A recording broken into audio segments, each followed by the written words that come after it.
Bahwa kasih Tuhan menyatukan kita semua. Mazmur 100 mengatakan bersukacitalah, masuklah ke dalam pintu gerbangnya dengan puji-pujian dan ucapan syukur. Sebab Tuhan itu baik, sebab Yesus itu sangat baik. Yang berlindung padanya dan yang bergantung kepada Tuhan akan selalu bersukacita. Burung-burung di udara, bunga-bunga di padang, semuanya pun ikut bersukacita karena Tuhan Yesus baik. Amin. Yang berlindung padanya.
Berikan salam kepada yang ada di sebelah kanan, sebelah kiri, Bapak dan Ibu mungkin di rumah yang ada di sini.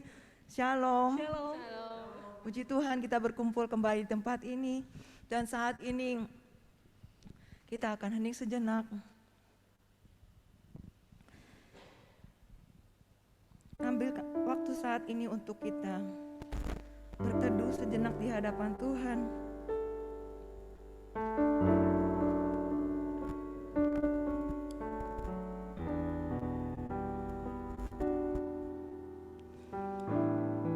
Rasakanlah kehadiran Tuhan dimanapun kita berada. Rasakan akan kehadiran Tuhan melalui yang ada di sekeliling kita, melalui suara, melalui hembusan angin,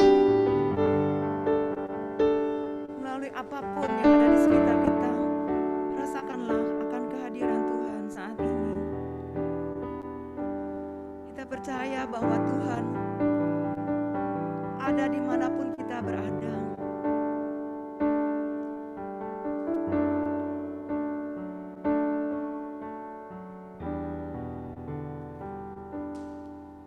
Kami bersyukur kepadamu Tuhan Yesus. Kalau kami berdiri sampai hari ini itu bukan karena kekuatan kami Tuhan. Kami percaya bahwa Engkau sangat mengasihi kami. Dan kami sangat merasakan bahwa Engkau sungguh menyertai kami Tuhan kemanapun kami pergi. Dan Engkau turut bekerja di dalam segala sesuatu yang kami lakukan Tuhan. Kami bersyukur kepadamu Tuhan Yesus, kami punya Allah yang seperti-Mu. Engkau Allah yang luar biasa, yang sungguh besar. Engkau Allah yang sanggup melakukan segala perkara. Engkau Allah yang mempedulikan kehidupan kami.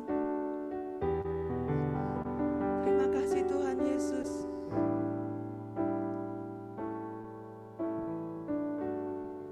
Engkau tidak pernah membiarkan kami jatuh sampai tergeletak Tuhan. Di saat kami jauh daripadamu, Engkau selalu mengingatkan untuk senantiasa datang dan kembali kepadamu Tuhan.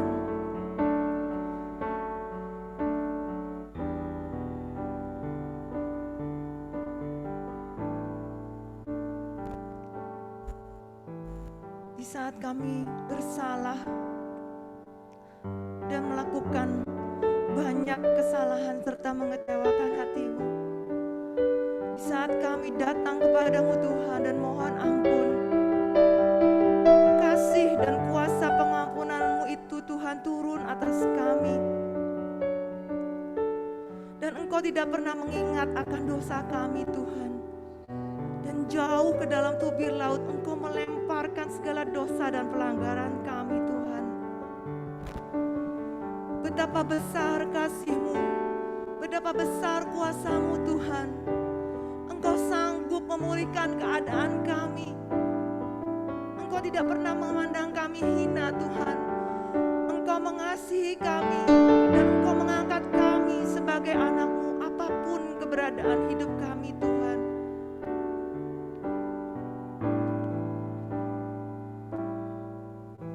Terima kasih Tuhan Yesus. Dan saat ini mari kita bersyukur untuk Bapak Ibu yang ada di rumah. Mari kita bersyukur kepada Tuhan. Katakan dengan suara yang lantang. Katakan, kami bersyukur kepadamu Tuhan Yesus. Untuk banyak hal yang sudah Engkau lakukan dalam kehidupan kami Tuhan. Di saat kami merasa sedih, di saat kami merasa susah, Engkau tidak pernah meninggalkan kami Tuhan. Engkau selalu ada di samping kami. Terima kasih Tuhan Yesus. Terima kasih Tuhan. Mari sama-sama katakan, betapa besar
mengingat-ingat akan pelanggaran kami, Bapa.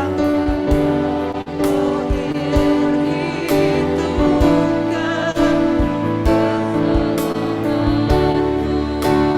kami bersyukur kepadamu Tuhan, betapa besar, betapa besar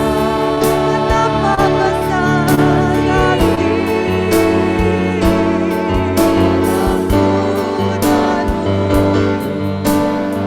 Kami bersyukur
adalah Allah yang layak ditinggikan dan dipuja. Sembah Tuhan saat ini di dalam roh dan kebenaran. Semua katakan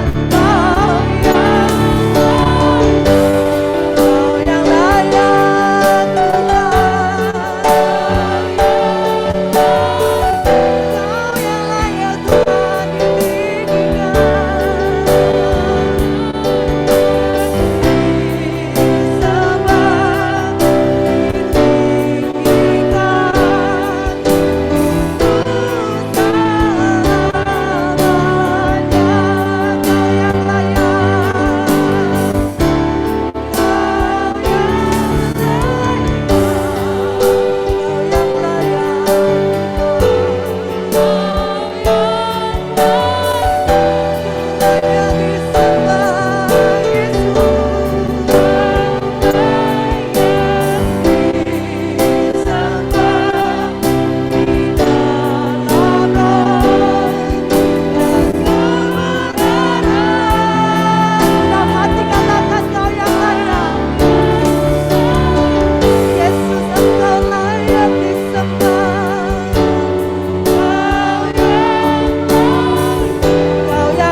Sebut nama Tuhan Yesus di dalam hatimu dengan segenap hati.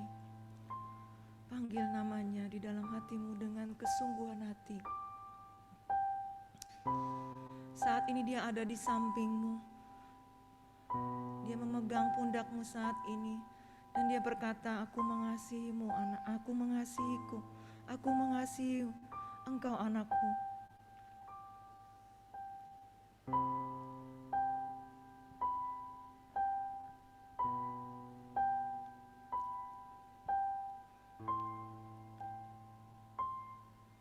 Sebut nama Tuhan, panggil nama Yesus saat ini di dalam hatimu, dan sebut namanya dengan segenap hatimu. Katakan, Yesus, Yesus, Yesus.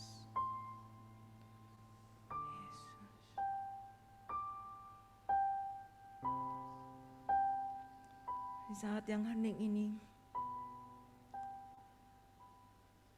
biarlah kita benar-benar menjadi hening di hadirat Tuhan, bersama dengan Tuhan.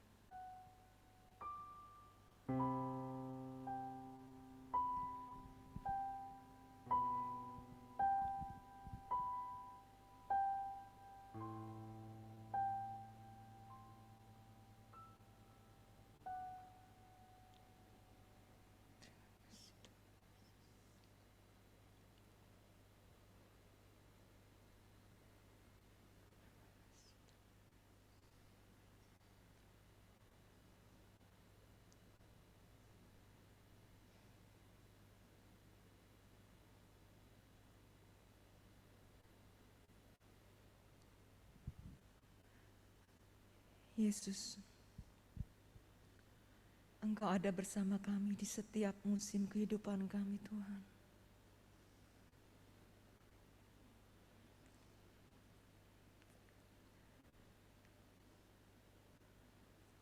Engkau Allah yang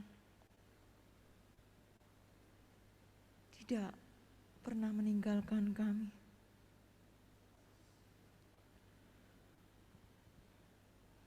Di saat kami menderita, Engkau ada. Di saat kami bersuka cita pun Engkau ada.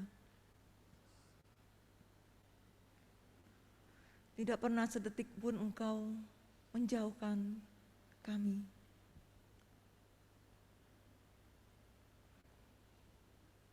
Kami bersyukur Tuhan, karena kami punya Allah yang seperti-Mu.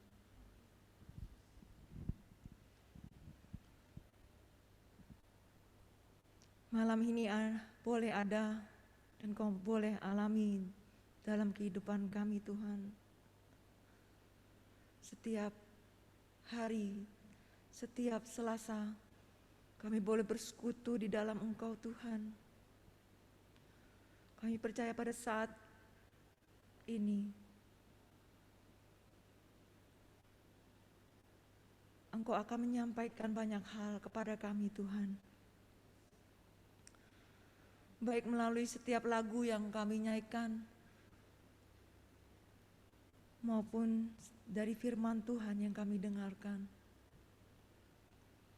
Tuhan, Engkau berbicara kepada kami, karena Engkau sangat sayang kepada kami Tuhan. Engkau menegur kami, Engkau menasihati kami itu karena Engkau sayang. Karena Engkau selalu menarik kami untuk datang kepadamu Tuhan. Terima kasih Tuhan Yesus untuk firman-Mu. Terima kasih Tuhan buat sabda-Mu yang boleh menguatkan hidup kami. Saat ini kami akan mendengarkan firman-Mu Tuhan. Urapilah hamba-Mu Romo, hari yang akan menyampaikan firman-Mu.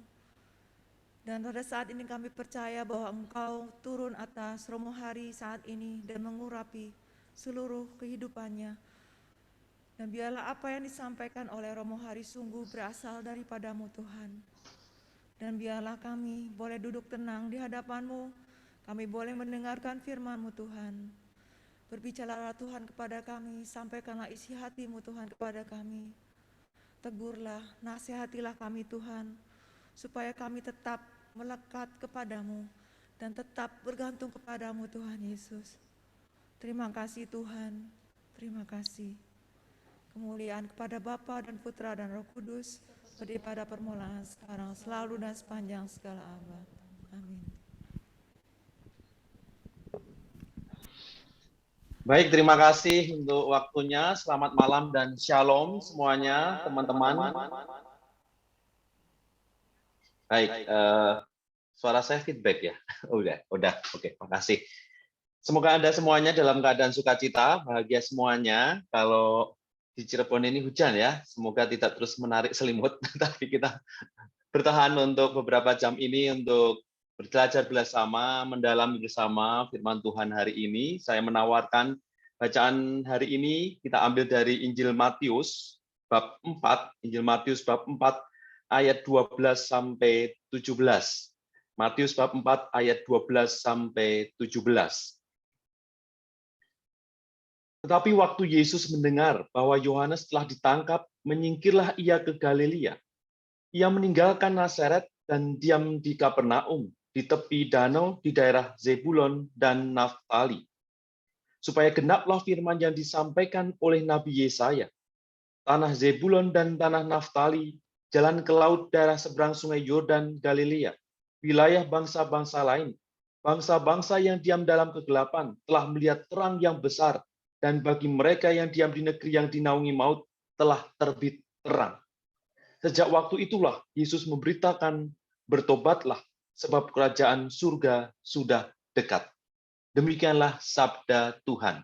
Terpujilah Kristus.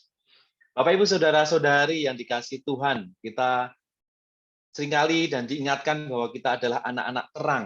Maka sebagai anak-anak terang yang menerima Yesus, maka kita diajak untuk selalu membangun pertobatan. Bertobatlah, kerajaan Allah sudah dekat. Kalau hari ini kita berbicara secara khusus spesifik berkaitan dengan indulgensi, maka memang terkait erat dengan persoalan pertobatan. Maka saya akan mencoba dengan share screen PowerPoint untuk membantu kita bersama untuk semakin memperjelas apa itu indulgensi. Kenapa kita selalu diajak untuk bertobat, diajak untuk menerima sakramen pengakuan dosa dan sebagainya. Kita tahu betul gitu kan ya, kita tahu seringkali kita juga diingatkan dan diajar bahwa hidup kita itu dekat dengan yang namanya kematian gitu ya. Pasti saudara-saudari sekalian pernah menghadiri kematian atau pernah mengalami kehilangan karena kematian. Ada anggota keluarga kita yang meninggal dunia. Kita boleh bertanya, apa sih yang terjadi setelah kematian? Apa yang terjadi setelah kematian? Santo Agustinus itu mengatakan, begitu jiwa meninggalkan tubuh, maka jiwa tersebut diadili. Maka kemudian kalau kita mati, itu yang kemudian terjadi adalah pengadilan. Seperti kalau kita membaca kisah Lazarus. Kisah Lazarus yang eh, kelaparan dan kemudian meminta sesuatu untuk dimakan tetapi tidak dikasih, terus kemudian dia mati dalam kelaparan dan kemudian diterima oleh Tuhan Allah, dia langsung diadili dan kemudian menerima kebahagiaan di sana. Manusia ditetapkan untuk mati hanya satu kali saja dan sesudah itu dihakimi, mendapatkan penghakiman dari Tuhan atas hidupnya atau pertanggungjawaban hidupnya. Ada dua kemungkinan orang ketika diadili, yakni masuk surga sempurna, kebahagiaan sempurna, atau yang kedua yakni neraka karena ada dosa berat, dalam keadaan dosa berat. Tetapi ada hal yang kemudian seringkali kita dengar atau kemudian kita baca bahwa sebelum masuk surga atau sebelum layak masuk surga, kita mengalami yang namanya api penyucian, bukan pencucian ya, bukan dicuci, tetapi disucikan. Bahwa kita itu disucikan, tetapi bahasa Latinnya itu purgatorium, tetapi nggak tahu kenapa harus pakai api, penyucian gitu ya, lebih tegasnya penyucian. Jadi nyucinya juga tidak pakai api gitu kan, tapi bagaimana kita diajak dimurnikan untuk semakin layak masuk surga, disempurnakan seperti itu. Maka untuk disucikan itu kita masuk yang namanya purgatorium atau penyucian sebelum kemudian kita sempurna masuk surga. Nah, orang yang di purgatorium inilah yang kemudian nanti terkait erat dengan yang namanya indulgensi, bahwa kita yang mengalami hidup di dunia, terus kemudian mengalami kematian setelah hidup di dunia, sebelum kita mengalami kebangkitan kekal atau kedatangan Tuhan yang kedua, atau kebangkitan kehidupan badan, kehidupan jiwa dan badan, maka kita mengalami yang namanya kebangkitan tetapi masuk surga sebelum kebangkitan badan. Itu kalau kebangkitan badan sampai kemudian kedatangan Yesus yang kedua. Nah, nanti jiwa kita, jadi ada badan dan jiwa. Badan kita itu hancur, entah dikremasi atau kemudian dimakamkan menjadi hancur, kemudian jiwa kita itu kemudian mendapatkan pengadilan. Yang kemudian sudah sempurna, kebahagiaan sempurna itu mengalami surga, tetapi yang belum mengalami kesempurnaan itu disucikan dalam purgatorium seperti itu. Ini gambaran hidup setelah kematian. Yang menjadi catatan yang penting adalah surga itu adalah rahmat dari Allah. Seringkali kita itu kayak yang punya surga gitu ya, yang tinggal kita mengadili orang lain. Kamu layak masuk surga, kamu tidak layak masuk surga. Yang perlu kita sadari bersama adalah bahwa surga itu pertama-tama adalah rahmat dari Allah. Pemberian belas kasih dari Allah sendiri.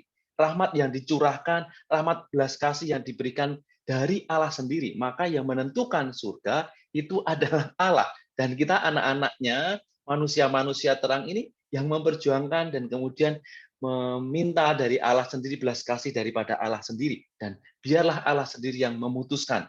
Karena ini menjadi bagian dari rahmat. Dalam Yesaya 61 ayat 1 dikatakan demikian. Roh Tuhan Allah ada padaku, oleh karena Tuhan telah mengurapi aku. Ia telah mengutus aku untuk menyampaikan kabar baik kepada orang-orang sengsara dan merawat orang-orang yang remuk hati untuk memberitakan pembebasan kepada orang-orang tawanan dan kepada orang-orang yang terkurung kelepasan dari penjara. Pembebasan. Maka di purgatorium ini, ketika kita mengalami penyucian ini, harapan, mimpi, dan kemudian permintaan kita adalah pembebasan. Pembebasan dari situasi purgatorium. Seperti kalau orang di penjara tawanan, kemudian sebelum mendapatkan pembebasan, maka kita kemudian mengharapkan pembebasan ini. Yang ditegaskan dalam Yesaya. Ada pembebasan yang kita impikan. Untuk memahami soal indulgensi, kenapa sih kok Katolik ada indulgensi? Apa sih indulgensi? Apa sih bedanya dengan sakramen tobat umpamanya? Kita kan sudah ditebus Allah bahkan ya. Allah sudah mati, wafat di kayu salib menebus umat manusia. Kenapa kita masih kemudian harus ada indulgensi? Kita kan sudah sakramen tobat, sudah mendapatkan pengampunan dosa. Kenapa harus indulgensi? Seperti itu, mengharapkan indulgensi. Ini untuk membayangkannya paling mudah adalah kisah anak main lumpur gitu ya. Kalau kita hujan-hujan begini gitu kan ya.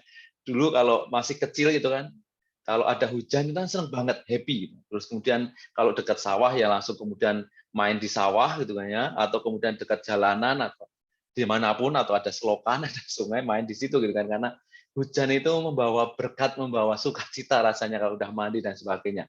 Kalau kita kemudian bermain air dan kemudian mungkin di sawah ada banyak lumpur di situ, kita bersama teman-teman main dan kemudian kita berlumpur. Lumpur itu gambarannya kita itu berdosa seperti itu. Gambarannya orang yang kemudian kena dosa gitu kan ya, kita seperti orang yang berlumpur, bergelimang dosa, bermandikan lumpur seperti itu.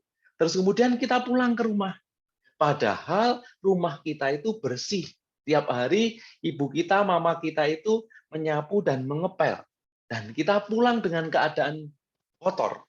Dan kemudian ketika masuk ke rumah, kemudian kotoran lumpur yang ada dalam diri kita, mungkin ada di kaki, mungkin ada yang menetes dari badan, itu mengotori rumah. Lantai rumah menjadi kotor. Kita menuju ke WC atau ke kamar mandi, itu kotor lantai yang sudah bersih menjadi kotor. Melihat situasi itu, orang tua bisa jadi marah gitu kan ya. Marah karena melihat kotor yang sudah capek-capek dibersihkan, terus kemudian diri kita yang datang itu mengotori. Mama memaafkan, ibu kita memaafkan, dan meminta kita cepat mandi dan membersihkan. Memaafkan. Rasa maaf, dan kemudian kita merasa ada dosa nih. Wah, saya mengotori rumah ini. Ada rasa salah dalam diri kita. Saya melihat, oh mama itu tiap hari membersihkan, mengepel, tapi saya mengotori. Setelah mandi, kemudian kita tergerak hati untuk mengepel.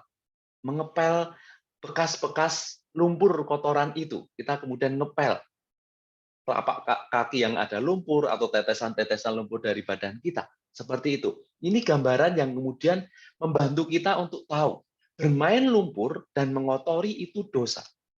Dosa. Bahwa kita itu berdosa gitu kan, berdosa. Terus kemudian mama kita memaafkan.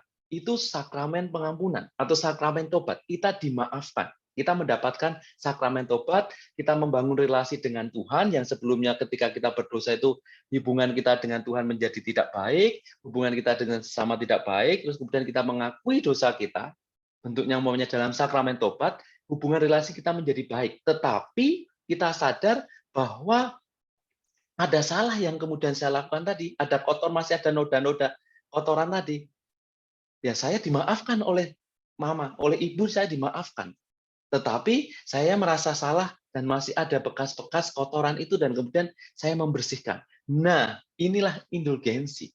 Hukuman membersihkan atau siksa dosa. Hukuman membersihkan siksa dosa itu. Bahwa ketika kita berdosa, itu ada konsekuensinya.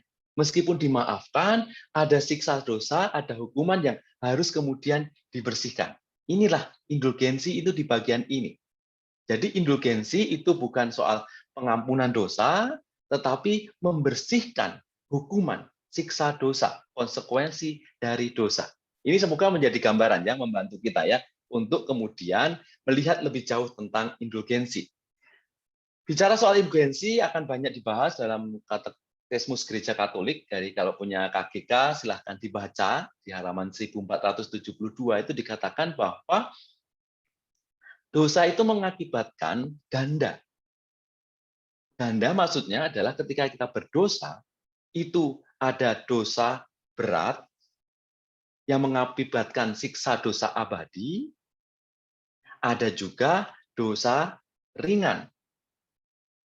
Dosa abadi itu adalah tadi ketika kita melakukan tindakan dosa tetapi tidak mohon pengampunan, sehingga membawa kita ke neraka, mendapatkan siksa dosa abadi, tapi kemudian dosa yang kemudian diakui, kemudian membawakan dosa ringan. Dalam dosa ringan itulah kemudian kita berada di api penyucian atau purgatorium dan mendapatkan siksa dosa sementara. Dan indulgensi persis kita kemudian mau membersihkan siksa dosa yang sementara ini.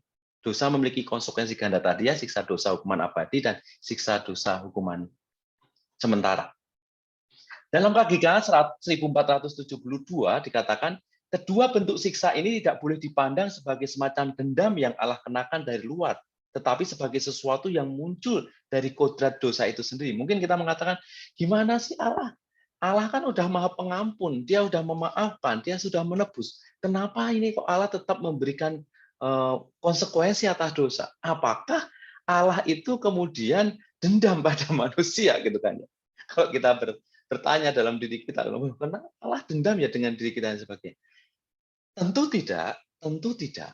Allah malah berbelas kasih kepada kita. Dan selalu kemudian ketika Yesus datang ke dunia untuk memberi penebusan, supaya kita itu selamat. Tetapi perlu kerjasama dari diri kita, mau diselamatkan atau tidak. Kalau mau diselamatkan, maka kita diajak dalam pertobatan.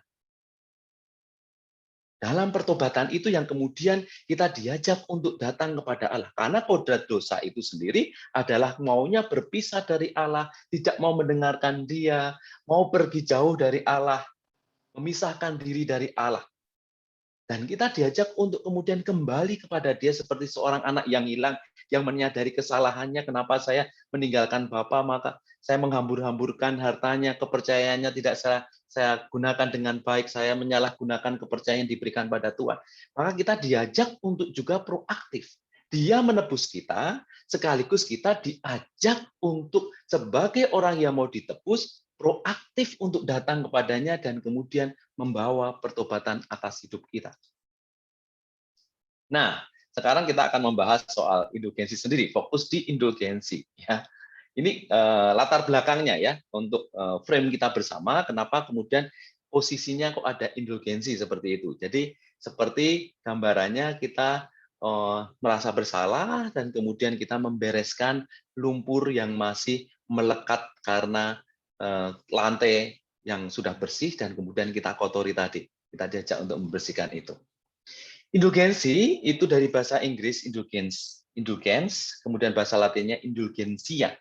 Makna harafiahnya adalah kebaikan hati, kelembutan hati, penghapusan pengurangan pajak, atau hutang. Kalau di bahasa hukumnya mungkin kayak amnesti, ya, pengurangan hukuman dan sebagainya seperti itu.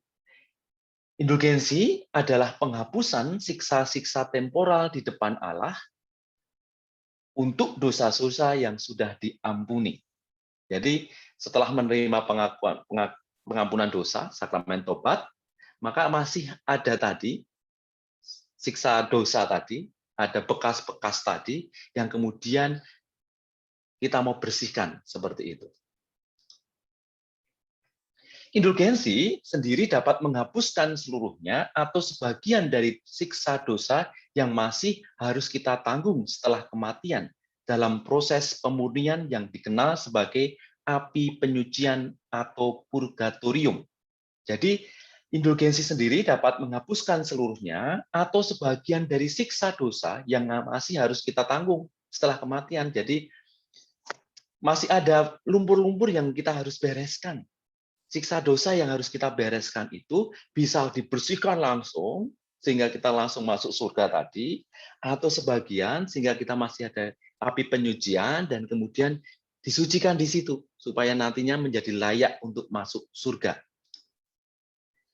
Dalam KGK 1473 dikatakan bahwa pengampunan dosa dan pemulihan persekutuan dengan Allah mengakibatkan pembebasan dari siksa dosa abadi. Tetapi siksa dosa sementara tetap tinggal. Jadi kalau kita itu, Romo, terus gimana ya Romo kalau kita melakukan tindakan dosa berat umpamanya.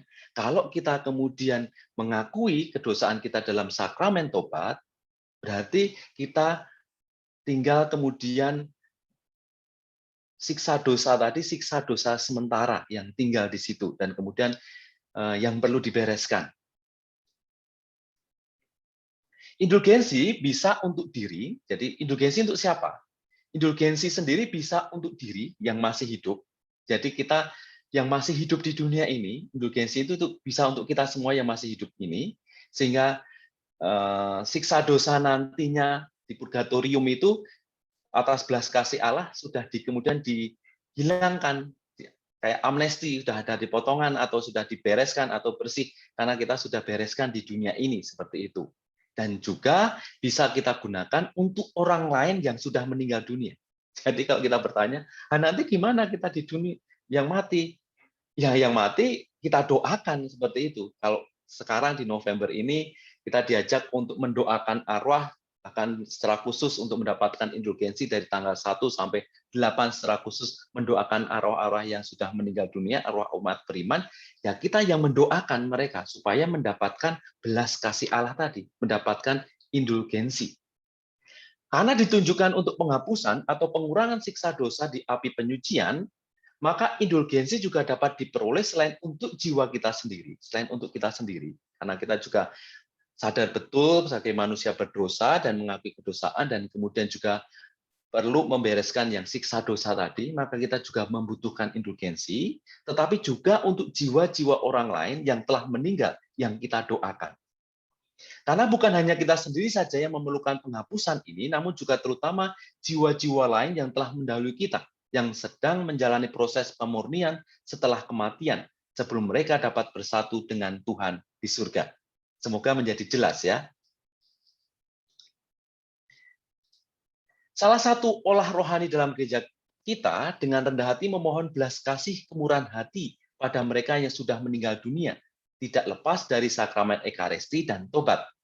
Maka nanti saya akan bicara kenapa sih indulgensi terkait erat dan tidak lepas dari sakramen tobat dan sakramen Ekaristi ini untuk mendapatkan indulgensi. Karena syarat indulgensi pada umumnya itu ada 3 hal ini. Syarat pada umumnya ada 3 hal ini, yakni menerima sakramen tobat, yakni pintu awal, menjadi pintu awal. Jadi kalau kita kemudian melakukan tindakan dosa, supaya kita kemudian mulai bisa mendapatkan indulgensi, siksa dosa kita bereskan, belas kasih atas siksa dosa itu kemudian kita kemudian bisa mohon belas kasih Allah untuk kemudian diampuni, maka kemudian pertama-tama kita harus membuka pintu dulu dengan sakramen pertobatan. Kita menyadari kedosaan kita dan mohon ampun atas dosa kita. Maka perlu pengakuan dosa dulu, tobat dulu. Nah, setelah tobat, kemudian kita merayakan Ekaristi, menerima tubuh Kristus sendiri. Bahkan dalam Ekaristi ini juga kita mengakui kedosaan kita dalam pengakuan dosa umum seperti itu. Maka kita juga mulai juga mendapatkan pintu ke arah sana. Kemudian juga diajak untuk mendoakan intensi paus. Intensi paus biasanya di kalender liturgi atau di renungan-renungan Katolik itu biasanya ada per bulan itu ya, intensi pausnya apa. Itu didoakan, kemudian juga bisa ditambahkan dengan laku devosi, umpamanya ditambahin dengan rosario atau doa pribadi atau doa Bapa Kami, Salam Maria dan sebagainya. Dan didoakan intensi pausnya apa? Umpamanya intensinya paus untuk persaudaraan antar sesama manusia, intensinya untuk solidaritas masyarakat dan sebagainya. Biasanya kemudian ada penjelasan singkat di bawahnya. Bagaimana mendapatkan indulgensi? Pertama, kondisi rahmat hidup dalam gereja. Yang mendapatkan indulgensi adalah mereka yang mendapatkan rahmat baptisan. Mereka yang telah dibaptis, mereka yang mengakui dan beriman kepada Yesus. Maka ini yang kemudian privilege kekasan sebagai kita anak-anak Tuhan gitu kan ya. Karena kita sudah mendapatkan baptisan dan kita itu dalam kesatuan dalam gereja, maka yang pertama-tama adalah mengakui Dia dulu. Kita dalam kondisi rahmat, kondisi bersatu dengan Tuhan sendiri. Yang kedua, punya niat intensi untuk mendapatkan. Kita memang sungguh-sungguh pengen mendapatkan indulgensi ini. Jadi jangan kemudian asal sajalah gitu hanya. Baik, memang punya niat kuat untuk mendapatkan indulgensi ini. Kemudian yang ketiga, melakukan apa yang harus dilakukan sesuai yang digariskan dalam indulgensi. Jadi biasanya ada aturan mainnya dan sebagainya untuk mendapatkan indulgensi penuh atau mendapatkan indulgensi bagian ini kamu bisa melakukan apa dan sebagainya. Dulu pernah ketika kerahiman itu ya, mendapatkan indulgensi bisa berziarah ke beberapa Gua Maria mamanya atau ke beberapa gereja dan sebagainya. Kemarin ketika pandemi juga Paus Fransiskus mengeluarkan indulgensi mengikuti adorasi bersama dia, mendapatkan berkat pada adorasi secara virtual, kemudian juga melakukan laku batin seperti itu, mengikuti Ekaristi meskipun dengan virtual dan sebagainya. Waktu itu juga ada beberapa aturannya gitu kan ya, seperti itu. Nah, ini beberapa aturan yang pada umumnya terjadi gitu ya. Syarat indulgensi penuh. Pertama, terima sakramen tobat, seperti yang saya katakan tadi. Secara umum ada 3 tadi ya, sakramen tobat, ekaristi, dan kemudian intensi paus. 3 hal ini. Dan kemudian ditambahkan lagi, melakukan apa yang ditentukan dalam indulgensi dan dengan hati menyesal. Jadi tadi ya ada beberapa yang kemudian diajak, kalau Paus Fransiskus mengatakan ada indulgensi, umpamanya pas pandemi kemarin, awal pandemi ada indulgensi, pas kerahiman ilahi dan sebagainya. Biasanya ada tambahan yang ditentukan di situ. Dan kemudian yang kelima maksud saya, bebas dari dosa berat dan ringan. Untuk bebasnya gimana Romo? Gitu kan ya. Dosa berat itu apa Romo? Dosa berat itu, dosa mortal atau dosa berat itu paling gampang itu yang tertulis dalam 10 perintah Allah gitu kan ya. Dosa tidak menyembah berhala atau tidak mengakui Tuhan Allah atau sebut nama Allah dengan tidak hormat, tidak menguduskan hari Tuhan, tidak menghormati orang tua gitu, jangan membunuh, jangan berzina, jangan mencuri, jangan bersaksi dusta dan sebagainya dalam 10 perintah itu menjadi patokan kita gitu kan ya, kalau kita melakukan dosa gitu kan ya. Dosa ringan itu umpamanya kita sering membuli orang, ledek orang, umpamanya cubit orang atau apa gitu kan ya, yang membuat hubungan relasi kita dengan orang lain jadi tidak baik. Tetapi kalau kita sudah sampai kemudian menyebut nama Tuhan dengan tidak hormat, bahkan kita kemudian tidak mencintai Allah atau sembah berhala dan sebagainya, maka kita mengalami dosa berat. Melakukan bebas ini dengan apa? Dengan pengakuan dosa, dengan sakramen tobat seperti itu. Supaya kita mendapatkan pengampunan, Syarat indulgensi sebagian, doa dengan sungguh-sungguh pastinya ya. Kemudian doa meditasi dengan teratur dan sungguh-sungguh, bisa dengan laku devosi yang lain, misalnya dengan doa rosario, membaca Alkitab, membuat tanda salib dan sebagainya. Dalam tanggal 1 sampai 8 kemarin berkaitan dengan arwah orang beriman, kita juga diajak untuk mendoakan saudara-saudari kita yang sudah meninggal dunia supaya mendapatkan indulgensi. Ini contoh doanya seperti itu ya. Mohon kerahiman Allah, belas kasih atas dosa-dosa. Jadi permohonan untuk pengampunan. Bapa yang Maha Rahim, percaya dan kasih-Mu yang tanpa batas bersama seluruh gereja-Mu pada hari ini, kami mohon dengan sangat, lepaskanlah dari segala hukuman atas dosa-dosa mereka. Perkenakan mereka masuki hidup abadi dan terang bahagia di surga dan mulia. Jadi kita berdoa untuk saudara-saudari kita yang masih di purgatorium atau di api penyucian. Mungkin kita juga bertanya gitu kan ya, Romo, bedanya penitensi dan indulgensi apa? Ketika kita pengakuan dosa kan kemudian kita mendapatkan penitensi. Kayaknya kalau sudah menjalankan penitensi, sudah sakramen tobat, dosa kita sudah dihapuskan, kita sudah diampuni gitu kan ya. Ya, sudah diampuni, tetapi masih ada tadi. Kita diampuni oleh orang tua kita karena mengotori rumah, tetapi kita masih ada rasa bersalah, masih mengotori lantai, maka kita kemudian mau membereskan, membersihkan lantai itu kembali. Sebagai orang yang menyesal, mengaku salah, kita membersihkan itu. Maka indulgensi itu membersihkan lumpur-lumpur yang masih nempel di rumah, yang kita kotori karena akibat kedosaan kita. Penitensi itu tindakan disadari oleh iman yang dilakukan sebagai silih bagi dosa untuk memperbaiki hubungan kita dengan Tuhan. Jadi kalau kita mengaku dosa, kemudian oleh pastornya mendapatkan penitensi. Kamu diampuni, tetapi kamu mungkin doa pribadi atau laku rohani dan sebagainya, atau diajak untuk melakukan tindakan apa, umpamanya kamu berderma kepada panti asuhan, atau kamu diajak apa dan sebagainya, itu memang menghapuskan, memulihkan, dan kemudian membawa kita bisa bersatu dengan Allah, potensi bersatu dengan Allah. Atau kemudian kita tidak mendapatkan dosa kekal, sehingga kita tidak masuk neraka, tetapi kita diampuni untuk sampai kepada Allah. Atau boleh ke arah surga, tetapi mungkin masih harus ada dosa, siksa dosa yang harus kita bereskan. Membuat penitensi itu membuat kita hubungan relasi dengan Tuhan itu pulih lagi. Keterpisahan kita dengan Tuhan dan sesama itu pulih lagi, tetapi siksa dosanya masih. Yang sementara atau temporal itu sebagai apa dosa itu masih. Maka bedanya menjadi jelas ya. Kalau penitensi itu membangun relasi kita menjadi baik dengan Allah, bersatu dengan Allah, sehingga kita potensinya itu sampai kepada tadi purgatorium, tetapi yang siksa dosa tadi perlu yang namanya indulgensi, membersihkan itu. Terus kemudian bertanya lagi, mungkin ada yang bertanya, bagaimana nasib bayi yang belum dibaptis, Romo? Mungkin ada yang keguguran, ada yang bayinya meninggal meskipun sudah dilahirkan tapi belum sempat dibaptis dan sebagainya.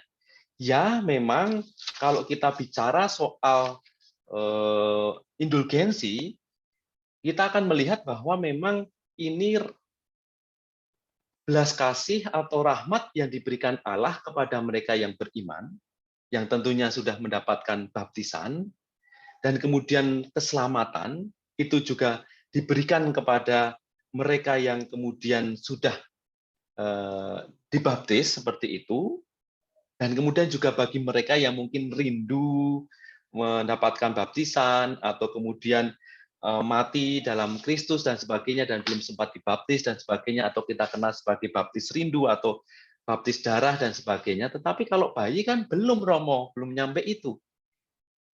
Kita menyadari bahwa bayi itu secara personal belum berbuat dosa. Maka mereka tidak akan menderita, baik secara fisik maupun secara spiritual. Dan kita menyadari bahwa lagi-lagi rahmat Allah yang berperan. Maka kalau kita melihat KGK 1261 dikatakan, anak-anak yang mati tanpa pembaptisan hanya dapat dipercayakan gereja kepada belas kasihan Allah. Kita tetap mendoakan mereka belas kasihan untuk mereka dalam pangkuan Allah sendiri. Karena nanti kalau kaitannya kita ngomong lebih panjang lagi, ada yang namanya dosa asal, gitu ya. Potensi kita berpisah dengan Allah seperti itu. Karena dosa Adam dan Hawa, yang kemudian ada potensi-potensi dari manusia yang kemudian memisahkan dari Allah. Maka kemudian ini yang kemudian mohon belas kasih Allah untuk mengampuni dosa. Karena dengan rahmat baptisan, segala dosa ini yang kemudian dihapuskan. Tetapi anak yang belum sempat dibaptis tentunya belum mendapatkan ini. Maka kita tetap mendoakan mereka, mohon belas kasih Allah. Dan di KGK, ditegaskan lagi juga di KGK 1283, mengenai anak-anak yang mati tanpa dibaptis, liturgi gereja menuntun kita agar berharap kepada kebelas kasihan ilahi dan berdoa untuk keselamatan anak-anak ini. Jadi tetap mendoakan. Membantu yang sudah meninggal dalam merayakan peringatan Hari Semua Orang Beriman, Gereja Katolik juga mengadakan misa. Kita di dunia dapat membantu jiwa-jiwa penderitaan di api penyucian dengan doa, amal, perbuatan-perbuatan baik, dan khususnya dengan perayaan Ekaristi. Tindakan ini dapat membantu mengurangi masa tinggal mereka di api penyucian atau di purgatorium. Kita yakin bahwa mereka akan menjadi pendoa bagi kita pada Tuhan. Kita menolong mereka yang masih berziarah di dunia ini. Jadi kurang lebih bayangannya seperti itu. Kalau kita bicara soal indulgensi, kenapa indulgensi ini apa bedanya dengan pengakuan dosa? Jadi seperti tadi, pengakuan dosa itu seperti mama yang mengampuni dosa kita karena mengotori rumah. Tetapi kita yang mengotori rumah ini merasa bersalah nih, masih membuat lantai itu kotor dengan lumpur. Maka upaya kita dengan indulgensi ini adalah membersihkan lumpur-lumpur dari rumah itu. Kita dengan indulgensi ini meminta belas kasih Allah supaya dijauhkan atau kemudian dihilangkan dari siksa dosa itu sendiri. Sehingga waktu kita di purgatorium, di api penyucian menjadi lebih singkat, atau bahkan kita tidak usah harus di api penyucian, tetapi langsung ke surga ketika kita mendapatkan pengadilan. Maka ajakan yang kemudian diajak dalam Injil Matius bab 4 selalu diajak adalah bertobatlah sebab kerajaan surga sudah dekat. Selalu dekat karena kita tidak tahu kita dipanggil Tuhan kapan, gitu ya. Apakah kita dalam posisi kemudian sudah mendapatkan pengakuan dosa atau belum? Kita potensi kita itu pada dosanya itu apakah pada potensi dosa temporal, gitu kan ya, sehingga kita bisa nanti minimal di api penyucian, gitu kan ya, jangan sampai kemudian di dosa yang kekal tadi ya, di neraka seperti itu. Tetapi upaya kita sebagai seorang beriman adalah mencapai yang namanya purgatorium, atau kalau bisa langsung ke surga itu puji Tuhan banget gitu kan ya, karena kita mampu untuk membangun hidup terus konsisten baik, dan kemudian kita juga tetap menyadari kalau tindakan salah, kemudian kita mengakuan dosa, dan kemudian juga kita berdoa untuk indulgensi. Jadi indulgensi bisa untuk kita pribadi yang masih hidup di dunia ini, dan juga bisa digunakan mendoakan bagi mereka yang telah dipanggil Tuhan. Seperti itu. Jadi kurang lebih seperti itu, dan selalu ajakan untuk kita bersama adalah jangan ragu untuk bertobat. Bertobatlah sebab kerajaan Allah sudah dekat. Karena kita tidak tahu Tuhan memanggil kapan, apakah malam ini, apakah besok, atau berapa tahun lagi, kan kita nggak tahu. Maka selalu kita diajak untuk selalu berjaga-jaga. Terima kasih dan selamat malam. Kalau ada yang mau bertanya, silahkan.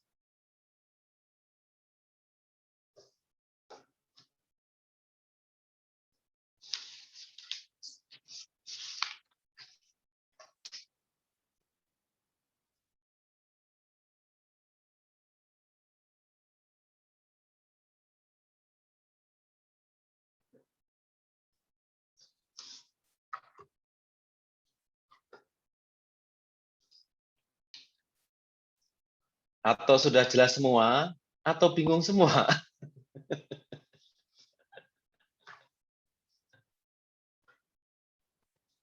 Mau tanya, Pastor. Boleh, silahkan.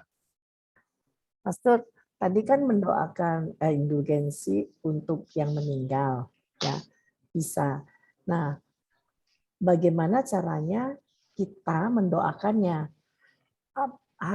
Kitanya sendiri harus bagaimana gitu supaya doa kita itu sampai kepada Bapa dan dikabulkan, sehingga yang jiwa-jiwa yang kita doakan itu mendapatkan indulgensi penuh. Terima kasih. Baik, terima kasih untuk pertanyaannya.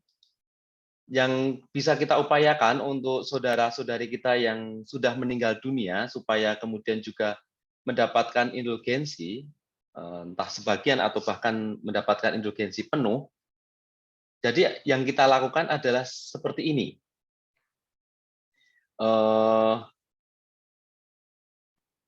Melakukan tindakan-tindakan yang diajak oleh gereja. Tindakan-tindakan yang diajak oleh gereja apa? Misalnya, untuk mendapatkan indulgensi, kita mendoakan untuk mereka pas waktu bulan ini untuk umat beriman, itu tanggal 1 sampai tanggal 8 November, kita mendoakan secara khusus, seperti ini. Doa khusus, mohon belas kasih untuk orang-orang yang sudah meninggal dunia. Tetapi kita juga bisa melakukan dengan doa sungguh-sungguh intensi yang kita lakukan untuk saudara-saudari kita yang sudah meninggal dunia. Misalnya dengan doa, dengan meditasi, rosario, baca Alkitab, membuat tanda salib, bahkan seperti itu, dan kita intensikan untuk mendoakan mereka yang sudah meninggal dunia dan di api penyucian, seperti itu. Yang lainnya biasanya juga diajak, biasanya ada reminder, umpamanya bulan ini akan ada indulgensi, umpamanya untuk umat beriman atau untuk saudara-saudari kita. Misalnya didoakan dalam perayaan Ekaristi, diintensikan secara khusus dalam perayaan Ekaristi, mendoakan intensi paus dan sebagainya. Itu yang kemudian membantu saudara-saudari kita untuk mendapatkan indulgensi. Jadi secara khusus supaya kita membantu saudara-saudari kita yang sudah dipanggil Tuhan untuk mendapatkan indulgensi itu adalah mengintensikan doa secara khusus untuk mereka dalam doa-doa kita, seperti itu. Memang doa yang kita lakukan, rosario yang kita lakukan, devosi yang kita sedang buat itu secara khusus kita intensikan untuk mohon pengampunan dosa untuk saudara-saudari kita, seperti itu. Jadi kitanya sendiri juga harus melakukan sakramen tobat dulu ya, Pastor? Ya, untuk sakramen tobat itu untuk diri kita, untuk mendapatkan indulgensi untuk diri kita, seperti itu. Jadi untuk saudara-saudari kita mendoakan lewat devosi dan juga untuk intensi dalam perayaan Ekaristi seperti itu. Tetapi supaya kita juga dalam situasi keadaan yang kemudian berahmat atau dekat dengan Tuhan. Maksud saya gini, kalau kita juga melakukan tindakan dosa jauh pada Dia, keterpisahan dengan Tuhan, maka kita juga harapannya kan semakin mendekatkan diri pada Dia. Untuk mendekatkan diri dengan Tuhan sendiri, ya kita harus mengakui dosa kita juga dong.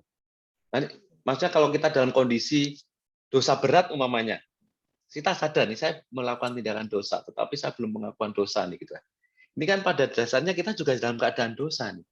Orang dosa mendoakan orang dosa.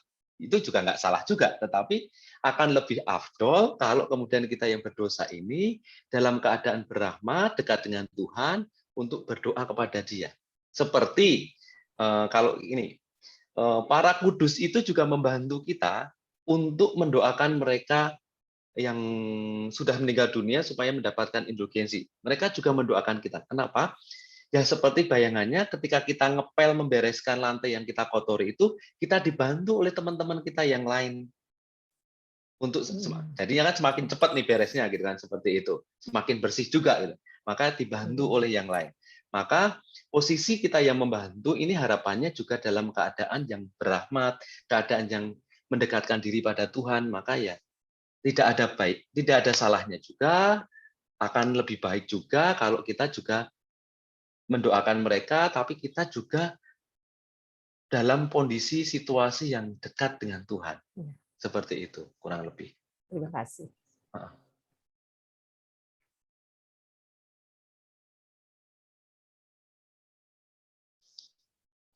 Makasih untuk pertanyaannya. Selamat malam, Romo. Saya Malam. mau bertanya. Ya. Apa bedanya dosa dengan siksa dosa? Wujudnya secara realnya siksa dosa itu kayak apa? Untuk kita yang masih hidup kan bisa, indulgensi untuk yang masih hidup kan bisa. Nah, apa sih sebenarnya bentuk real nyatanya bahwa itu tuh siksa dosa gitu? Itu yang pertama. Terus yang kedua, indulgensi itu berarti kan bisa didoakan sendiri tanpa harus ke pastor kan? Berarti tidak terpatok waktu, mau kapan saja berarti bisa. Kemudian kalau kita mendoakan indulgensi untuk orang yang sudah meninggal, apakah itu bisa berkali-kali? Terus tandanya bahwa orang yang sudah meninggal itu terbebas dari siksa dosa seperti apa ya? Mungkin saya terlalu tidak nyampe tuh bayangannya tuh seperti apa. Ya gitu aja Romo, makasih. Ya, baik. Terima kasih untuk pertanyaannya. Yang pertama berkaitan dosa dan siksa dosa, gitu kan ya. Bedanya gitu kan ya. Dosa, jadi gini bayangannya. Kita memahami bahwa surga itu adalah kebersatuan dengan Allah. Kondisinya adalah suasana damai. Karena bersama dengan Allah, kondisi hidup kita itu damai. Dalam kehidupan abadi yang damai, karena kita bersatu dengan Allah. Kalau tidak di surga, itu kehidupan kita itu menjadi sebaliknya, tidak damai, atau mengalami kondisi yang kemudian kita itu nggak nyaman gitu kan ya, nggak mengalami kedamaian itu. Jadi kalau kita bicara soal yang ini yang menjadi purgatorium api penyucian, jadi kondisinya itu kayak kita tuh di api gitu kan seperti itu. Tapi yang perlu kita bayangkan surga pertama-tama adalah soal kedamaian, suasana damai. Suasana yang bersatu dengan Allah itu adalah suasana damai. Dan orang yang kemudian berdosa itu adalah orang yang kemudian mengalami keterpisahan dengan Allah. Tentunya dia mengalami ketidakdamaian karena memisahkan diri dari Allah, melanggar perintah Allah, menjauhi diri dari Allah, tidak mendengarkan Allah, dan sebagainya. Maka dia memisahkan dari Allah. Dosa itulah yang kemudian membawa orang, tadi kalau dalam pengadilan tadi, membawa pada ke surga atau ke neraka. Kalau ternyata kemudian dia sudah terbebas dari segala dosa dan siksa dosa, maka dia langsung ke neraka, langsung ke surga. Tetapi sebaliknya kalau melakukan dosa berat tanpa ada pengakuan dan sebagainya, tidak ada upaya untuk kemudian bertobat dan kemudian dia mengalami yang namanya hukuman abadi tadi di neraka. Nah, itu dosa. Kemudian siksa dosa itu apa? Siksa dosa itu adalah yang tadi, yang lumpur-lumpur yang masih nempel-nempel di lantai tadi. Bahwa ketika kita berdosa, diampuni, ketika kita itu mengotori rumah, diampuni oleh orang tua, diampuni oleh ibu kita, tetapi bahwa siksa dosa itu masih nih. Bahwa hukuman konsekuensi dari dosa yang kita lakukan itu masih. Kita melakukan tindakan salah, bermain lumpur dan kemudian pulang dalam keadaan kotor, kemudian mengotori rumah, diampuni ya diampuni oleh orang tua, baik kamu diampuni, tetapi bahwa siksa dosa tadi yang ngotori tadi itu perlu juga dibereskan. Konsekuensinya dosa itu masih belum harus kita pertanggungjawabkan seperti itu. Jadi ketika Allah mengampuni, tetapi kita juga ada konsekuensi dari dosa yang kita lakukan. Maka itu yang namanya siksa dosa, yang kita kemudian disucikan dalam purgatorium itu supaya nantinya kita menjadi makin layak masuk surga, seperti itu. Jadi ada siksa dosa dulu, atau kesannya kalau siksa dosa itu kayaknya disiksa gitu ya, disucikan dulu di purgatorium, disucikan dulu supaya kita nantinya layak dalam keadaan bersih menghadap pada Allah di surga, seperti itu, sebelum kita masuk surga. Maka orang perlu namanya purgatorium tadi untuk membereskan siksa dosa. Untuk konkretnya seperti apa? Konkretnya siksa dosa itu kalau dibayangkan ya seperti tadi ya, hukuman yang harus kita lakukan sebagai bentuk dari tindakan dosa yang kita lakukan. Umpamanya gini, kita itu kalau di dunia ini ya, kita itu mencuri gitu kan ya, mencuri. Oke, kamu diampuni atas tindakan mencurimu, tetapi kamu tetap harus menjalani masa hukuman dulu di penjara, seperti itu ya. Jadi siksa dosa itu adalah kamu harus menjalani hukuman penjara itu. Maka indulgensi adalah upaya supaya kita itu dibebaskan, diampuni dari penjara itu, yang tadi mendapatkan amnesti, atau kemudian malah total, tidak kemudian kita harus menjalankan itu, seperti itu. Maka kita meminta indulgensi itu, seperti itu. Terus yang kemudian yang kedua berkaitan dengan waktu, kapan kita meminta indulgensi itu bisa kapanpun, tidak masalah.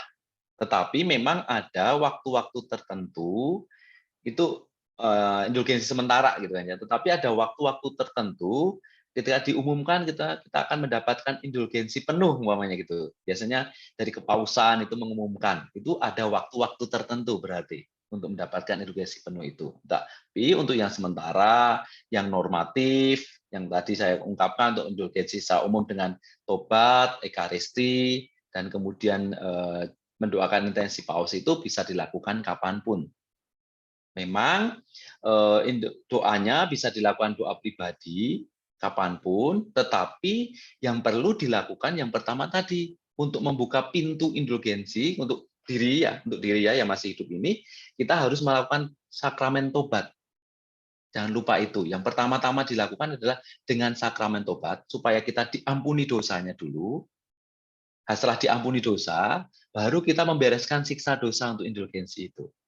Semoga dipahami ya. Jadi ketika kita berdosa, melakukan tindakan dosa, umpamanya saya umpamanya contohnya gini, ada orang yang menghamili, umpamanya paling gampang ya, polosnya ya. Ada orang yang menghamili. Menghamili itu kan tindakan dosa. Melakukan tindakan zina, umpamanya. Menghamili itu tindakan dosa. Nah, untuk kemudian meminta ampun, dia melakukan sakramen tobat. Sakramen tobat itu pengampunan, diampuni. Tetapi punya konsekuensi, dia harus bertanggung jawab atas tindakannya.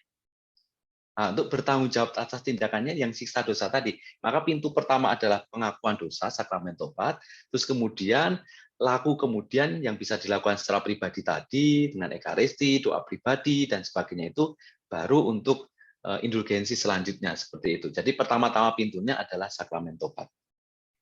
Untuk yang ketiga tadi, sorry ya, saya lupa yang ketiga. Bisa diulang lagi, maaf. Untuk tahu bahwa dia udah mendapatkan indulgensi, udah beres atau belum itu ya. Nah, ini memang kita sebagai manusia menahan rahmat belas kasih Allah itu tidak bisa mengukur seperti itu. Apakah saya sudah melakukan sekali beres atau belum, atau melakukan berulang kali beres atau belum. Karena ini belas kasih Allah yang kita minta dan kita mohon belas kasih Dia untuk kemudian mengampuni dan memberikan seperti itu. Jadi ukurannya ya yang memegang kunci Allah sendiri, seperti yang saya ungkapkan tadi, belas kasih Allah dan kemurahan hati Allah yang kita mohon. Jadi untuk ukurannya sudah cukup atau belum 1, 2, 3 kali itu biar Allah yang menentukan. Kita yang mengusahakan sejauh kita hidup di dunia ini ya, yuk kita bisa upayakan, yang kita upayakan, yang kita usahakan seperti itu. Rasanya baik juga kita membangun kehidupan doa, baik juga kita itu selalu waspada, selalu berjaga-jaga, sehingga kapanpun dipanggil, kapanpun dia itu meminta kita untuk kembali kepadanya, kita siap seperti itu. Itu yang kemudian bisa kita lakukan, karena di hadapan Allah itu kita tidak bisa menghitung secara matematis gitu kan ya. Kalau udah 7 kali udah beres, umpamanya kita 1 kali udah beres. Karena bisa jadi sedikit itu banyak bagi Allah, bisa jadi banyak itu sedikit bagi Allah. Mas, yang bisa kita lakukan sebagai umat manusia adalah melakukan yang terbaik, memohon dan kemudian berdoa secara baik, yang nanti menentukan dan memberikan rahmat itu biarlah Allah sendiri, seperti itu kurang lebih. Silahkan dia. Apakah menjawab atau masih ada yang mau ditanyakan? Ya, dia. Terima kasih Romo. Saya sebenarnya tidak mau bertanya, saya hanya punya harapan, ada harapan Romo ya. Tapi sebelumnya saya mau menambahkan untuk pertanyaan Yohana tadi ya, kan bertanya seperti apa siksanya itu loh. Ya kalau menurut buku yang saya baca di Santa Faustina itu, orang yang di purgatorium tuh siksanya tuh bukan siksa tubuh, yang paling dirasakan adalah siksa kerinduan kepada Allah gitu. Jadi kayak orang pengen ketemu sama orang yang dikasihi nggak bisa, karena kalau udah meninggal kita punya pengetahuan yang lebih baik mengenai Allah pada waktu masih hidup. Jadi bagaimana Allah itu baik, penuh kasih tuh waktu kita sudah meninggal tuh pengetahuan itu kita dapati, tapi waktu kita masih hidup kan enggak. Jadi waktu di purgatorium tuh kita rindu banget sama Allah, tapi nggak bisa gitu. Itu hanya tambahan aja Romo. Ya saya sekarang harapan saya nih Romo ya. Tadi kan syarat indulgensi itu kan yang pertama aja terima sakramen tobat. Ya di masa pandemi ini kan sulit sekali kita bisa menerima sakramen tobat secara pribadi. Nah, saya hanya ingin punya harapan agar gereja itu giat mengajak umat untuk mengaku dosa secara rutin.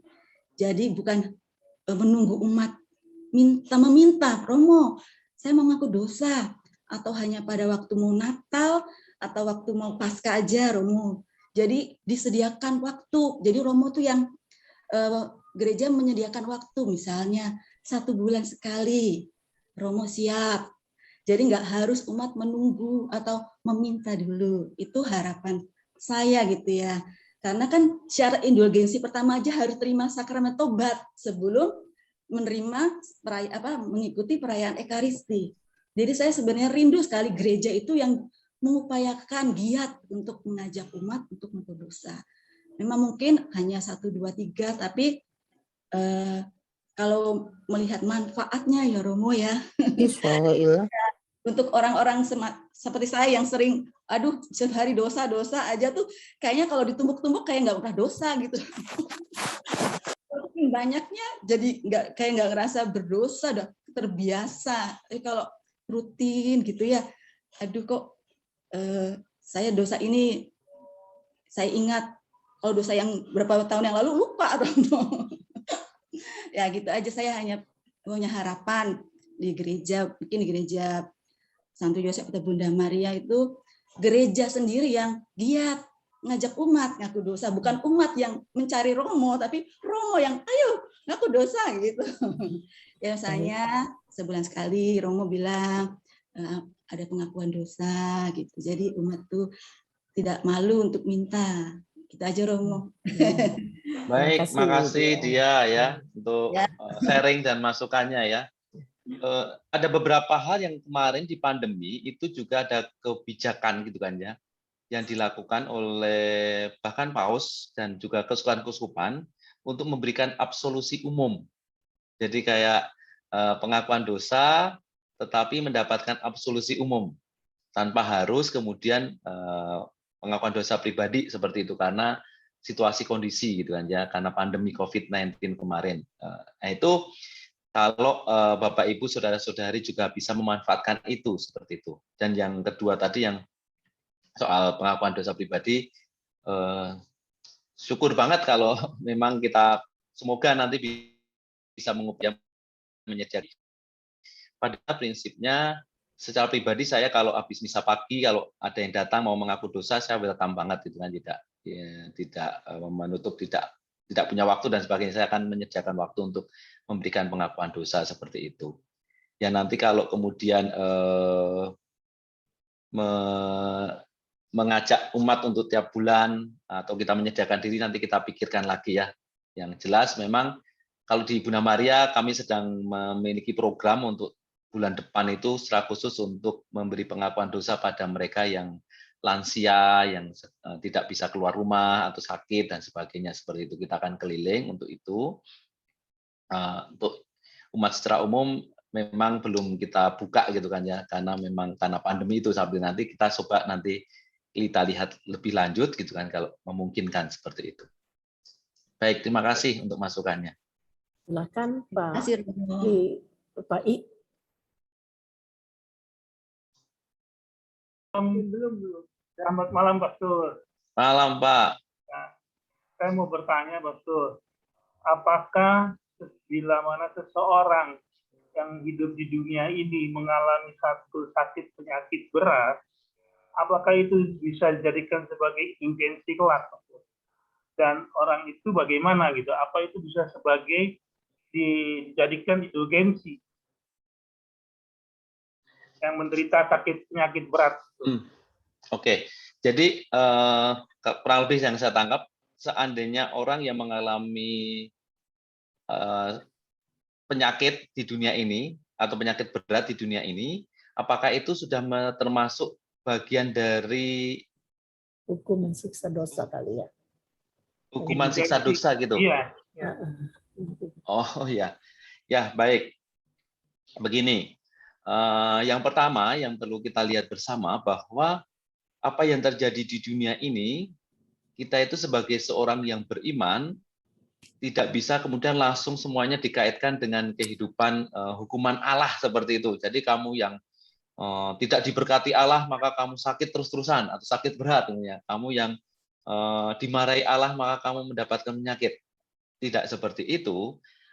Allah tetap mencintai siapapun, bahkan mereka yang menderita, mereka yang sakit dan sebagainya itu yang kemudian lebih diperhatikan oleh Allah. Kalau kita bisa melihat bagaimana Yesus membuat mujizat dan kemudian memberikan penyembuhan pada mereka yang sakit dan sebagainya seperti itu.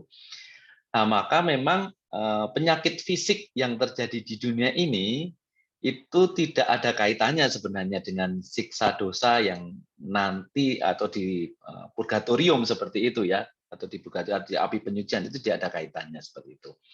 Yang kedua, bahwa ketika kita itu mengalami penderitaan di dunia ini atau dengan sakit itu, sebagai kalau kata penderitaan itu, kita malah menjadi sarana kita untuk semakin mendekatkan diri pada Tuhan. Seringkali saya mengatakan demikian. Ketika kita itu mengalami situasi yang tidak mudah di dunia ini, itu menjadi batu ujian kita bahwa kita itu semakin beriman, semakin dekat pada Tuhan atau tidak. Menjalani hidup ini seperti bagaimana? Kayak seperti Ayub gitu kan ya, kalau kita lihatnya. Ayub itu kan kayaknya kurang apa gitu kan ya, dia selalu setia dengerin Tuhan dan sebagainya, tapi kok hidupnya kok kayaknya terlunta-lunta, kok nggak hidupnya nggak diukuran di dunia kok nggak bahagia gitu, ukuran dunia ya. Tetapi ketika di ending dia merasakan bahwa oh iya ya, Tuhan itu memberikan rahmat kepada kita dan membuat kita itu makin dewasa ketika kita menghadapi tantangan, situasi yang tidak mudah, sakit, tetapi kita tetap beriman. Maka itu menjadi perpanjangan tangan Tuhan itu kan ya. Karena saya melihat ada banyak orang yang kemudian bisa bersaksi ketika hidupnya itu menderita di dunia ini gitu kan ya. Dia sakit berat, tetapi tetap sukacita, tetap bersyukur, tetap kemudian menikmati sakitnya itu dengan penuh kegembiraan dan tidak kemudian menyalahkan Tuhan dan sebagainya. Itu sudah menjadi kesaksian yang sangat luar biasa gitu kan ya, sehingga meneguhkan bagi orang lain dan sebagainya. Itu saya ingin menegaskan bahwa tidak ada kaitannya sebenarnya antara penderitaan di dunia ini sebagai bagian dari siksa dosa di purgatorium seperti itu, atau bahkan itu menjadi indulgensinya gitu kan, tidak ada kaitannya seperti itu. Tetapi kalau menjadikan apa yang sakitnya itu sebagai bentuk mati raga yang dilakukan, tetap dijalani dengan penuh syukur dan sukacita dalam doa dan sebagainya, itu akan meneguhkan dan mendewasakan, mematangkan kehidupan beriman. Sehingga hidup berimannya makin kemudian tahu Allah apa yang engkau harapkan atas hidupku gitu kan, seperti itu. Kok saya sakit terus gini ya Tuhan, sakitnya berat kayak gini, apa yang engkau harapkan Tuhan atas hidupku? Kalau banyak santo-santa itu kan ketika menghadapi penderitaan yang berat gitu kan, kemudian ya saya persembahkan penderitaanku ini ke dalam tanganmu seperti itu. Itu menjadi bahasa imannya itu menjadi meneguhkan bagi banyak orang seperti itu. Jadi nggak ada kaitannya seperti itu. Tapi itu akan membantu kita untuk semakin meneguhkan dan mempertebal kehidupan beriman kita. Dan tentunya nantinya semakin banyak doa, banyak kemudian berpasrah, berserah, dan sebagainya. Itu yang kemudian akan membantu kita untuk ya dekat dengan Tuhan sendiri. Kalau kita lihat yang Oktober kemarin ada Beato muda, usia 15 tahun meninggal dunia, Carlo Acutis, kalau Bapak kemarin menyaksikan itu kan yang diangkat ya Beato, masih muda, umur 15 tahun meninggal dunia, karena cancer kalau nggak salah gitu kan. Tapi bagaimana sikap hidupnya itu memberikan keteladanan. Dia tetap juga membangun kehidupan doa, tetap ekaristi, tetap melakukan meskipun dalam situasi yang tidak mudah karena dia sakit dan sebagainya. Kurang lebih seperti itu. Lebih karena kehidupan sakit itu membawa kehidupan dia lebih mendekat kepada Tuhan, itu yang lebih positif. Ya, semakin mempertebal iman dan menguatkan dia gitu ya. Ya. Dia bukan penderitaan yang dia tanggung itu yang sebagai itu, kan? Bukan. Nggak ada kaitannya, Pak. Nggak. Ya. Bukan. Kayak kita kadang-kadang ngomong gini, apakah orang yang diberkahi Tuhan terus kemudian rezekinya lancar, yang tidak punya rezeki atau pekerjaannya seret tidak diberkati Tuhan? Enggak juga gitu kan ya. Orang yang kemudian mungkin pekerjaannya rezekinya seret itu mengajaknya semakin beriman dan mendekat pada Tuhan, itu malah bagus banget, semakin menggantungkan hidupnya pada Tuhan itu kan ya. Kadang-kala kita yang kemudian mudah rezekinya malah jadi lupa diri gitu kan ya, jadi sombong. Kayak gitu-gitu.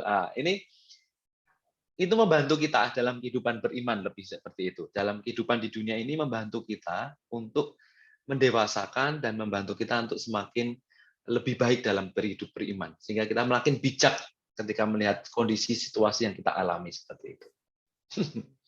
Ya Pak, makasih. Terima kasih. Ya. Baik, mengingat waktu, jadi tinggal 2 lagi pertanyaan diberi kesempatan. Pertama kepada Ibu Elizabeth, dan yang satu lagi silahkan barangkali ada yang mau bertanya lagi. Terima kasih, silakan. Selamat malam Romo. Malam ya. Ya. Gini, tadi itu syarat memperoleh indulgensi, pengakuan dosa, terus sudah dibaptis, tidak dalam kondisi dosa berat. Nah, lalu saya memikirkan seperti ini, banyak di luar sana orang-orang yang belum mengenal Tuhan, dan kehidupannya di dunia itu kita tidak menghakimi, tetapi setelah dia meninggal, kita tuh merasa kasihan, Romo. bisakah mereka itu jadi saya percaya bahwa kalau kita berniat mempunyai intensi untuk mereka yang meskipun mereka belum dibaptis, tetapi kita mempersembahkan misalnya kita dengan itu tadi laku puasa atau seperti itu bisa juga sama seperti mereka yang mendapatkan hak indulgensi seperti mereka yang sudah dibaptis. Apakah bisa seperti itu, Romo? Makasih. Ya, baik. Makasih untuk pertanyaan. Bagus banget nih pertanyaannya. Ya, memang indulgensi itu di dalam Katekismus Gereja Katolik diberikan kepada mereka yang beriman. Jadi kayak privilege sekali ya, saya tahu bahwa kita sebagai orang Katolik dalam baptisan mendapatkan privilege ini gitu kan ya, mendapatkan boleh memperoleh indulgensi ini gitu kan ya. Pertanyaannya bagi saudara-saudari kita gimana? Mereka yang tidak Katolik atau tidak dibaptis atau bagi mereka yang belum pernah mengenal Kristus gitu kan ya. Itu bagaimana? Ini menjadi pertanyaan yang rasanya menarik gitu kan ya. Yang perlu kita sadari pertama adalah dalam Konsili Vatikan kedua itu ditegaskan bahwa di luar Gereja Katolik itu juga ada keselamatan. Bahwa kita juga mengakui bahwa di luar Katolik itu ada keselamatan seperti itu. Untuk mencapai keselamatan itu apa? Kenapa kok ada kesadaran itu? Yang menjadi kesadaran adalah bahwa ada nilai-nilai hidup atau potensi-potensi hidup yang dijalankan oleh saudara-saudari kita meskipun tidak dibaptis, tetapi itu adalah nilai-nilai Kristiani dalam agama kita seperti itu. Maksudnya kebaikan, cinta kasih, pengampunan itu kan tidak selalu melulu orang Katolik yang menjalankan itu. Bisa jadi saudara-saudari kita juga punya potensi atau nilai-nilai yang dia perjuangkan seperti yang kemudian nilai-nilai yang dihidupi sebagai seorang Kristiani atau yang diajarkan oleh Kristus seperti itu. Jadi itu pertama kita menegaskan bahwa ada keselamatan di luar Gereja Katolik seperti itu.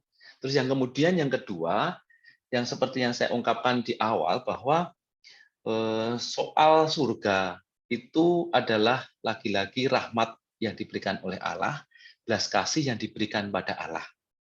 Tidak kemudian kita yang punya pintu surga, kita yang menentukan surga, kita yang punya kunci surga gitu kan ya. Yang kemudian kita bisa mengatakan lo masuk surga, lo masuk neraka gitu kan ya. Tetapi lagi-lagi ini adalah haknya Allah. Nah, kemudian yang bisa kita usahakan adalah mohon belas kasih seperti yang kemudian terjadi pada mereka yang bayi belum sempat dibaptis meninggal dunia. Nah, itu lagi belas kasih Allah, kemurahan hati Allah. Maka kemudian kalau kita seringkali diingatkan Allah yang Maha Rahim persis di situ. Maka kita mohon kerahiman Allah, belas kasih Allah yang seperti dilakukan oleh Bu Elizabeth itu tepat untuk saudara-saudari kita. Dan kemudian yang laki-laki kita mengharapkan dan biarkan Tuhan yang menentukan gitu ya. Kita boleh berharap Tuhan menentukan, tapi dalam kehidupan beriman kita yakin Allah itu Maha Baik, Allah Maha Rahim, Allah punya belas kasih. Tentunya bagi kita yang kemudian mengetuk pintu berteriak-teriak tentunya akan didengarkan gitu kan ya. Seperti seorang yang salah tetapi juga mohon ampun gitu kan, kalau dalam kitab suci seperti itu dia akan mendengarkan juga. Maka betul, seperti itu. Jadi kita bisa mengusahakan dan mengupayakan dengan mendoakan mereka, dan biarlah Allah yang kemudian memutuskan seperti itu dengan belas kasih-Nya, kerahiman-Nya. Baik, makasih. Makasih. Ya. Ya. Ada yang lain?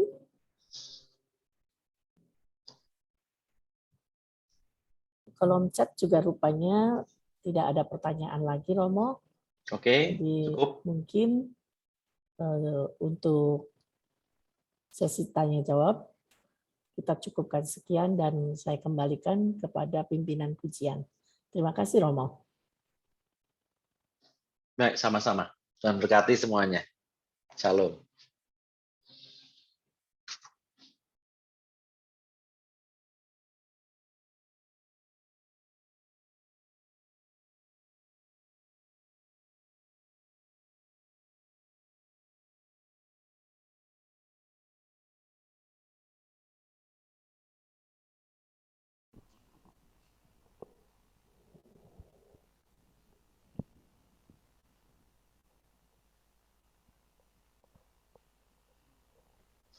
Puji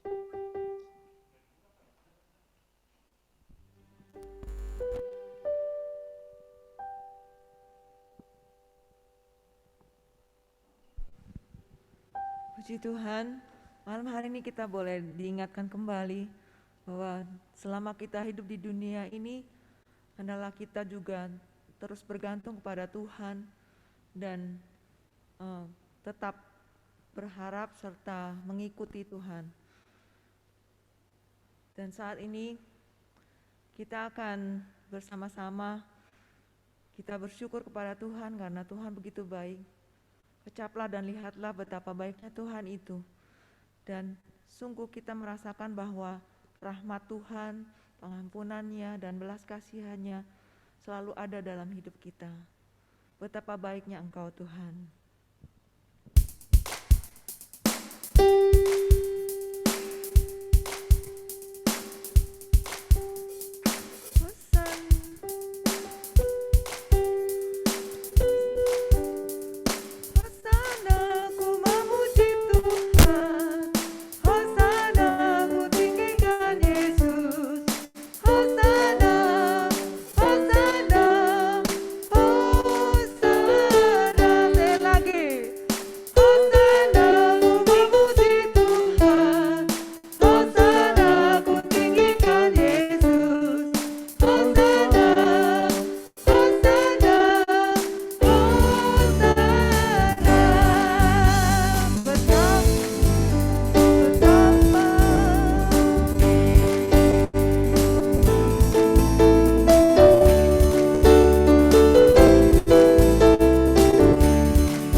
Mari kita sama-sama tundukkan kepala.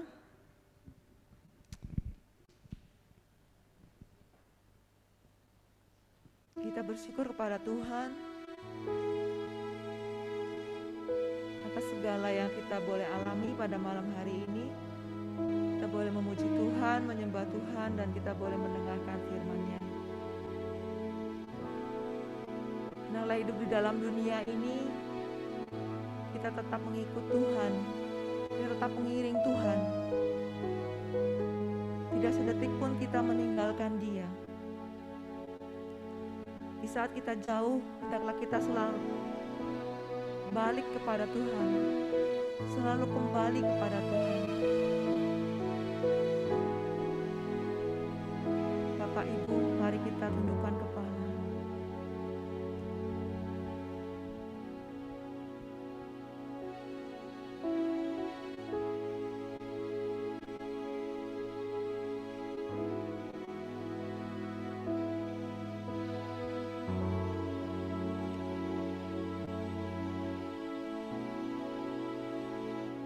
Yesus, kami bersyukur kepadamu Tuhan. Kalau malam hari ini Tuhan boleh ada dalam hidup kami. Kami boleh mendengarkan firman-Mu dan mengingatkan kami untuk tetap bersandar kepadamu Tuhan. Tidak meninggalkan-Mu dan tetap mengiring-Mu Tuhan. Kami bersyukur kepadamu Tuhan Yesus. bahwa Engkau mengampuni setiap dosa kami. Engkau membebaskan kami dari siksa dosa Tuhan. Sehingga hidup kami boleh mengalami kemenangan di dalam-Mu. Saat ini, kami bersyukur Tuhan untuk firman-Mu yang disampaikan oleh Romo Hari. Dan biarlah Engkau pakai Romo Hari semakin hari semakin luar biasa bagi kemuliaan nama-Mu Tuhan. Terima kasih Tuhan Yesus.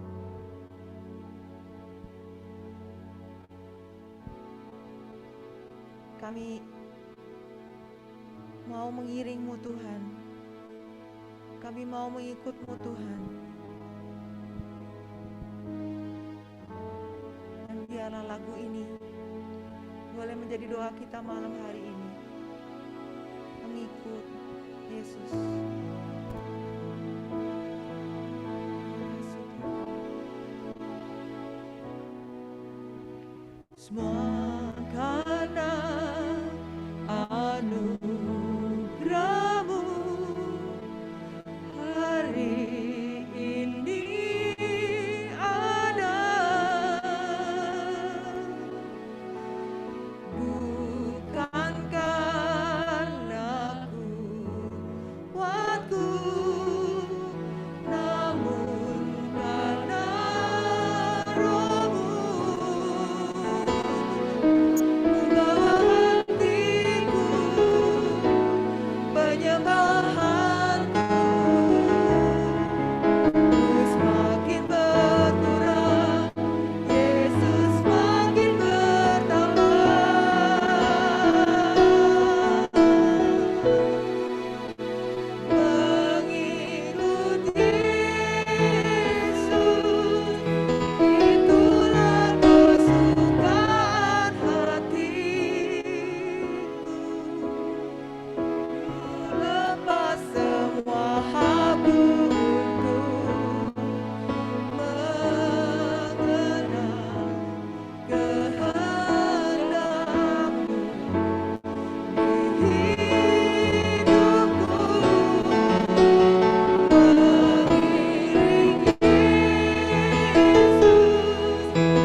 segala pujian dan penyembahan kami malam hari ini dengan doa yang Kau ajarkan kepada kami.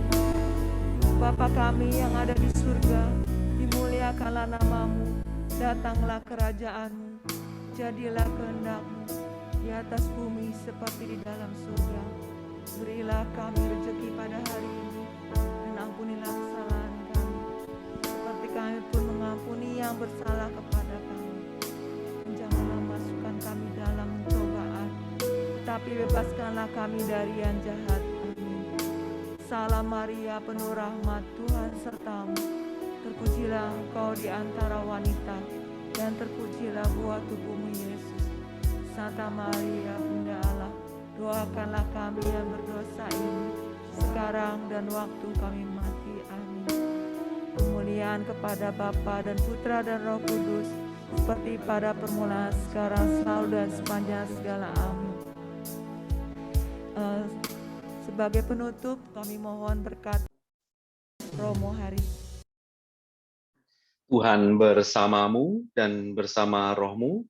Semoga kita semua, keluarga kita, komunitas, dan segala usaha baik hidup kita, khususnya dalam doa-doa kita, untuk selalu boleh bersatu dan berjalan bersama dengan Allah, selalu dilindungi, dibimbing, dan diberkati Allah Bapa yang Maha Kuasa, Bapa dan Putra dan Roh Kudus. Amin.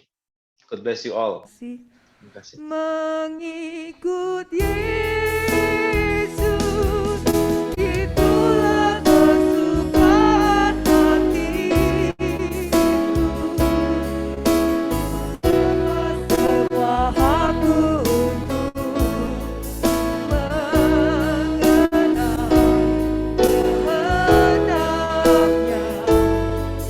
di hidupku.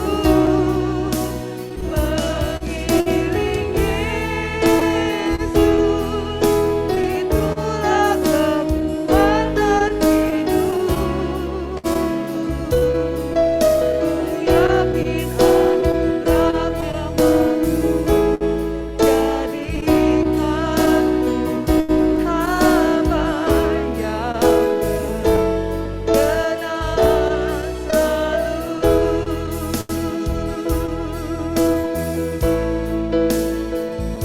Berkenan padamu